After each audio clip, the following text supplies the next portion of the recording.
Pero mo nalaman na you'll be the next SP? Tulad ng anumang eleksyon, hanggat hindi pa natatapos ang aktual na botohan at ikaw ay napoproklama, ika nga, hindi pa tapos ang anumang eleksyon. So nalaman ko, matapos kong sumumpa. Pero walang nahihint na pwede kang pumalit. Bawat oras naman may pag-asa, ikaw naman. Hindi lang ako, siguro kahit yung iba ngayon, bahagi ng pagkakaroon ng pag-asa yan. Subalit hanggat hindi natapos, hindi ako naniwala, bagaman nanampalataya ako. Sabi nila si Senator Zubiri ay consensus builder. What would be your leadership style? As I said earlier, walang team ko, team niya, team namin, walang majority-minority, nag-iisa kami Senado at yun ang pananaw ko.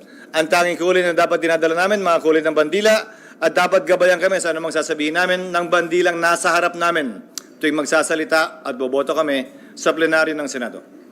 Pero sir, paano na po yung planong palitan si SB or yung Ulitin ko, question ng kumpiyansa to at hindi para sa akin sa panahong ito. Sabihin ko anong rason ng bawat isa may kanya-kanyang rason, at mas gusto kong pag-usapan kung anong mga marapat nating gawin at hindi ko anumang maaring sakit o pagkagulat o tampo ng ilan o ng iba kaugnay ng bagay na yan. Matapos ang halalan, palagi kong sinasabi, tapos na dapat yon. Dapat umabante na tayo sa ngalan ng pananilbihan ng sambayanan. At yun din naman ang sinabi ni Senate President Zubiri bago siya nagbitiw. Sir, leadership, ano yung mga priority natin? Priority namin? Ano? Priority measures will be by the Senate. Actually, titingnan muna namin kung ano yung mga nakabinbin dahil 2 araw na lamang tayo. Wala kaming pwedeng simulan na matatapos namin bago kami mag-adjourn sa loob ng 2 araw. So, unahin namin yung mga ika nga ni Senate President Zubiri na itanim na pwede nang matapos ngayon. At maski siya, nung kami nag-usap, sabi niya, nais niyang i-prioritize yung procurement law na sila ang nag-shepherd, siya nag-shepherd, kaya pinakiusapan ko si Senator Angara na bagaman nagbitiw siya, ay kumaari, baby naman yan, na siya magpatuloy na mag-sponsor at magtapos. Sir, ang magiging finance mo since coming na yung budget? I-elect naman yan sa plenaryo. Wala pa, mag-adjourn pa kami. Matagal pa yan. Sir, meron ka na may idea? Hindi pa coming yung budget. Hindi pa nga nasusumiti sa... Budget call na.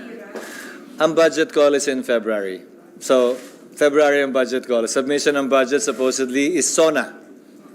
And I hope the budget will be submitted in time with the President's SONA so that we have enough time to go over it. Sir, hindi na nakahintay, 2 araw na lang, magbe-break na, parang hindi mo pwede sa susunod na Anong gusto mong sagot sa tanong na yan?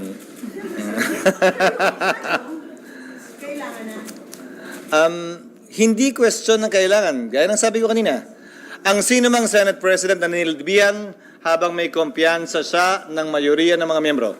Pwede mangyari yan sa akin din. Mamaya, bukas, makalawa, wala namang pinipiling araw yon. Ang araw lang ang pinipili, araw ng sesyon. Hindi mo pwedeng gawin yan ng Sabado at Linggo. So walang parang solid na isang reason bakit na alis si Sen. Yung kanya-kanya kayo ng baliwala. Kanya-kanya ng paniniwala at ulitin ko, huwag na nating ungkatin. Kung gusto mong ungkatin yung mga masasakit na mga nakaraan, manood ka na lang ng teleserye. At dito, mas nais kong pag-usapan ang mga susunod pa nating pwedeng hakbangin para mapagkaisahan at may sulong.